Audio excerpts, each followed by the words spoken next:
Posted on the Moon Studios presents another Ghetto and Godly. What's good, congregation? It's your girl, Auntie Mimi, the big shit talker. You already know what it is. It's Ghetto and Godly, back with a brand new motherfucking episode. Yeah, man. Y'all miss us. Y'all miss me. They miss you. They miss me. Nobody else. I don't know nothing about all that, man. What's up? Don't know nothing about that. I think they missed the key, man. How y'all doing? How y'all been? Everybody been good? I've been seeing some of y'all on that dope shit only, man. I appreciate that support. Let's double it up. Let's double it up. Why you want to be a hater, man? Listen, I make shitty podcasts hot, okay? It's because you're able to you're able to talk about your other platform on this platform. You know what I'm saying? Exactly. I make you better. Not at okay? all. Not at all. Posted on the Moon Studios is the platform, and Ghetto and Godly and Dope Shit Only are two shows on the platform. And we got more shows coming up. You know what I'm saying? Like, you know, there's been other podcasters and radio broadcasters reaching out to me. You know what I'm saying? They want to come join the PODM Studios. You feel me? Okay, Birdman. Boss man. I ain't doing right. What's up, y'all? We're back with another brand new blazing ass show. We are going to be joined by Byron. He is a musician born and raised in Pittsburgh, Pennsylvania. We're going to call him up in a minute. So yeah. That's Can where you? Where is from, man? PA? Pittsburgh. The only thing I know. Can you have me my phone? The only thing I know about Pittsburgh is They gonna reach over there, shot. the only thing I know. They gonna reach over there, shot. That's cool. Oh, okay. The only thing I know about Pittsburgh is, do you remember on Goodfellas when they got caught about to traffic some dope with the white lady, and she was going to Pittsburgh? Mm-hmm. That's the only thing I know about Pittsburgh. What's good, Byron? You are live on Ghetto and Godly with Auntie Mimi, the big shit talker, and Dr. Key. Yeah. Can you hear us, Byron? Finally, yeah, I can hear you up close to you. Can y'all hear me? Oh, yeah. Yes, we got sir. You. Turn your volume up. I was just telling the congregation that, you know, you're a musician from Pittsburgh, PA. And the only thing I really know about Pittsburgh and have ever heard about Pittsburgh was on Goodfellas, when the dude was trafficking and he was going to have the white lady take the drugs on the plane to Pittsburgh, and she forgot her lucky hat. And then that's the shit that got him caught up. Like, that's the only thing. That's deep. I don't like a 2-minute section in a 3-hour long movie. Right. That's the only time. That's deep. That's the only time I ever heard about Pittsburgh. But that's a classic, though. So I'll accept that. That's a classic. So, do we call you Baby Byron? Do we call you Byron? Is it pronounced Byron? You know, I guess it's whatever your preference is, but my preference is all the above. Okay. You know what I mean? You know, whatever suits. You know, if you feel too grown to be Baby Byron, then obviously Byron. Well, we're gonna keep it short and sweet. We're gonna call you Byron. Byron. That's cool. Hey, trust me, I'm used to that. I've been in that since when that movie come out, like 2012. Right. I'm sure you heard it all. Actually, I'm lying. I heard that actually before the movie. Oh, really? I heard that like way before I knew it was a movie. Oh, and I'm word. So the movie, annoying people were doing around the way. And next thing I found out, like, oh shit, the movie copied your people. It was Tiana Taylor. Yeah, it was Tiana Taylor. I seen doing dope. So we were just telling shout out her. Shout out to Tiana Taylor for playing that part. Definitely. Okay. I like the way she said my name. At first I hated it, but then once I seen who said it, I was like, you know what, I like this. So I was like, okay, right. I can hear you for this. So you were born and raised in Pittsburgh, PA. You were born addicted to heroin, cocaine, and then you went on to you were adopted by a white family, and it went on to receive national attention due to it being a transracial adoption. That's a new term. Like transracial custody battle, yeah. Did you go back and forth between your birth mom and your foster parents or adopted parents, like, or were you? Because I read something saying that you kind of went back and forth, like you were giving back to maybe the system, I believe, or and then because of the controversy, like, can you enlighten us a little bit about that? Yeah. And just like whenever I get into this topic, I like to provide the environment for the topic. Mm-hmm. You know, for anybody that's just tuning in, this is like a story that takes place, 92. You know, I was born in 92. And if anybody's familiar with that time period, that was like, really big of, the drug era, like the crack era. Yeah. That's so my story is only really relevant if you acknowledge the prequel to that story, and that's like the crack era, like so. If anybody that's not familiar with that, like I said, times have changed. There's a billion new drugs since crack, and I don't even think honestly, now I thought about this one of the popular crack. I don't even think I've seen a crackhead in like the last 10 years. You ain't seen a crackhead? Oh, come to Vegas. I'm serious. I haven't seen an actual crackhead in like 10 years. I think the That's drugs good. evolved to some other. No, I'm saying they're still addicts, but I don't think they're doing crack. They moved on to methamphetamines. They moved on to into whatever pills. else it is. Yeah. You late. They moved on to that fentanyl. Oh, yeah, fentanyl. Yeah, right. That's the new crack. Yeah, all kinds of stuff. Right, exactly, bro, exactly.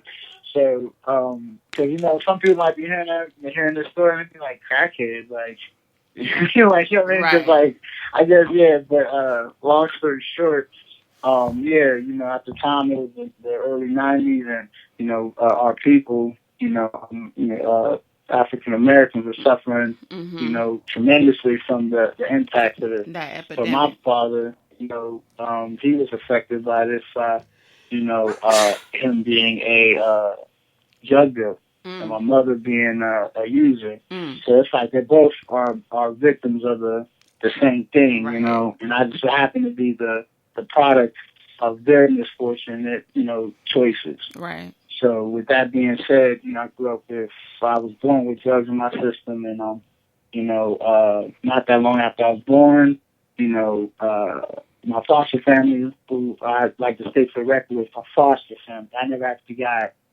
placed into adoption. Full adoption got you. with them. Okay. That was mostly for the first 3 to 4 years of my life. I was with them, but I was also at the same time in the process going back and forth with my biological mother. So I just wanted to clarify that. But what makes this even relevant what makes it even relevant is that, right now, like I said, in context-wise, back then, interracial things, would probably be, that's what I'm looking for, not frowned upon, because obviously it's going into a new era, but at the same time, it was not common for... Right. It was kind of taboo, like, oh, you're adopting a black kid? Oh, yeah. Right. Of all, options you have in the box of crayons. Right. But if anything, what ended up happening, they chose to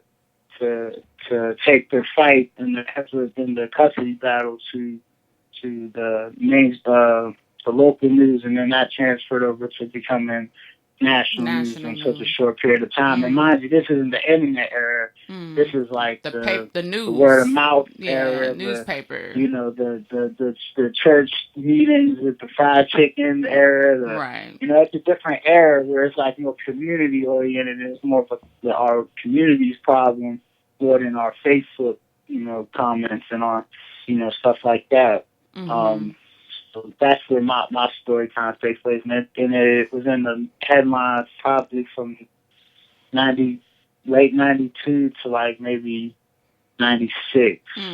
So when did you realize, like, okay, I'm a black kid, a black boy, and even though you were going back and forth between your birth mom and your between your mother and your foster parents, when did you when did it hit you? Like, did somebody have to point it out? Like, kind of like losing Isaiah. Like, somebody had to point it out to him. Like, you're black and they're white. Like, when did you realize? Like, oh shit! Like, I'm different. Crazy because what ended up happening was at least my father probably told me this. I obviously might have been too young to remember this, but my foster father, he told me that he was shaving in the bathroom one day, and I came in there just like on some extra eavesdropping shit, and I was just watching him, shave, and I just, climbed up onto the sink, and he helped pick me up and put me up there in the mirror so I could watch him do his thing, and he wanted me to feel part of it,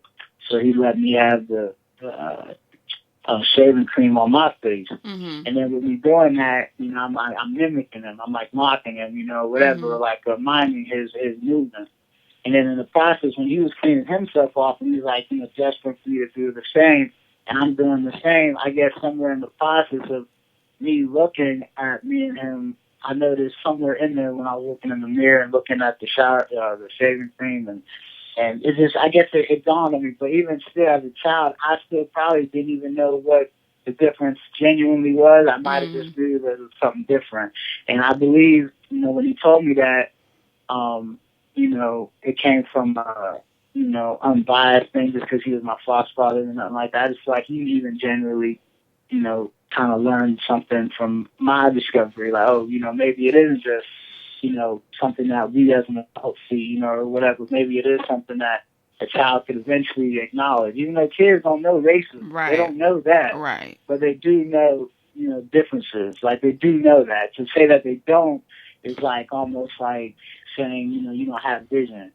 But to say, incapable of racism or I'm sorry, for that to be described as a trait of racism, I can't necessarily say that. But as far as like when I was a child, I definitely noticed, at one point, according to people, that I did notice I was a different race. Yeah. Right. So when you would go back and forth, like when you were placed back with your birth family, like, did you start to, as you got older, did you start to like pick up on the differences? Like, okay, like when I go back with my birth family, right, like, my chicken is seasoned.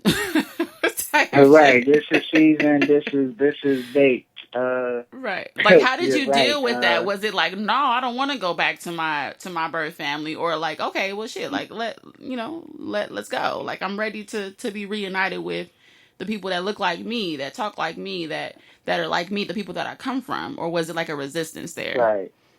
I feel like at the time I might have not been really mentally equipped to understand what was going on, but I know over time the domino effect of those things played out as I got older. Meaning, like, when I hit like maybe 8 or 9, or start approaching that last couple years of elementary school, was when I guess it really it became 2 and 2 for me. You know what I mean? Because I used to get, it's funny, I used to get bullied on. They used to call me crack baby. But at the time, I was going to ask you that too.